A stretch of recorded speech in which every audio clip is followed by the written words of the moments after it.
Bahkan kalau perlu Pak, 300 ayat yang menjadi pemicu hidup di skip atau direvisi atau dihapuskan. Dari semua teroris itu datangnya dari pesantren. Bodohnya pikiran, tak ada otak dan kurang ajarnya dia, suruh hapus 300 Al-Quran dan mengajak Menteri Agama untuk menghapus Al-Quran, mendukung program bodohnya dia.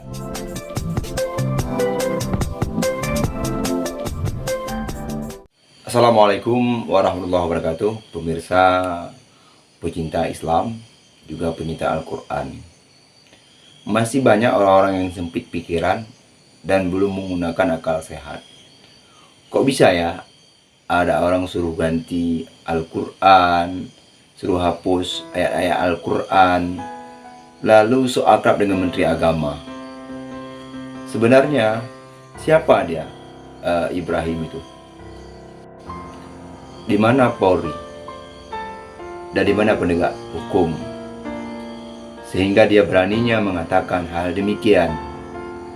Padahal jelas diatur dalam undang-undang itu melanggar, dan juga dia adalah salah satu penista agama.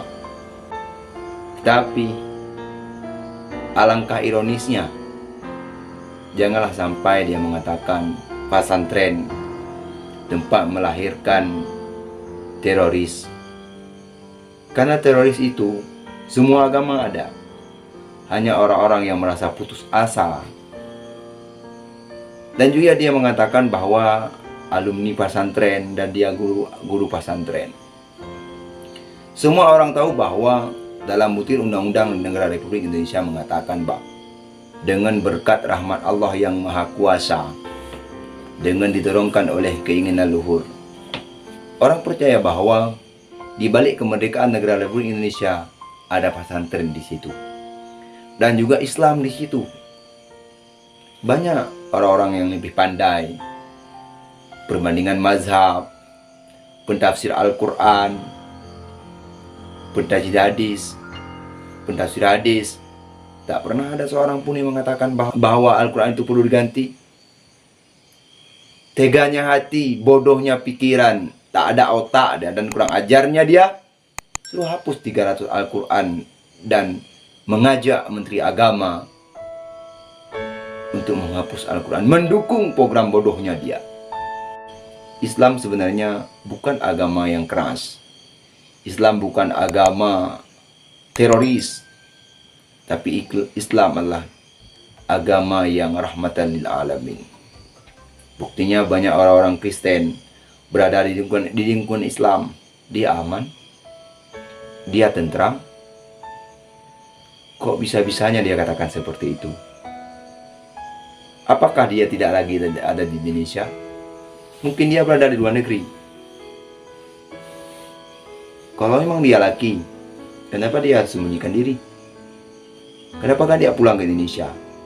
Duduk bersama menteri, duduk para pemuka-pemuka agama. Ayo dialog. Di mana yang dia tidak senang? Di mana yang menurut dia itu tidak cocok? Dialog. Jangan dimediakan. Sok-sok jadi pahlawan. Jangan buat malu orang-orang yang hebat yang lainnya.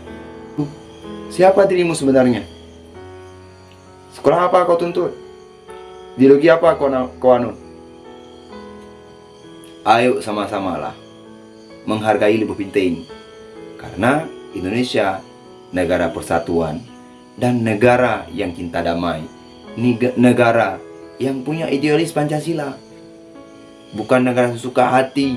Ketika menurut dirimu, menurut engkau, menurut otak engkau tidak sesuai, maka kau ajak orang lain. Jangan dengan kebodohanmu membuat dungu pemerintah. Jangan dengan kata-katamu membuat hancurnya pemerintah.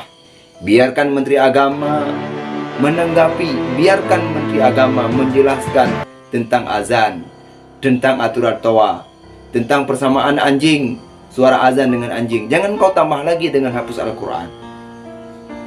Mungkin itu yang dapat kami sampaikan dari studio Bule Aceh Go TV. Sekian, terima kasih. Assalamualaikum warahmatullahi wabarakatuh.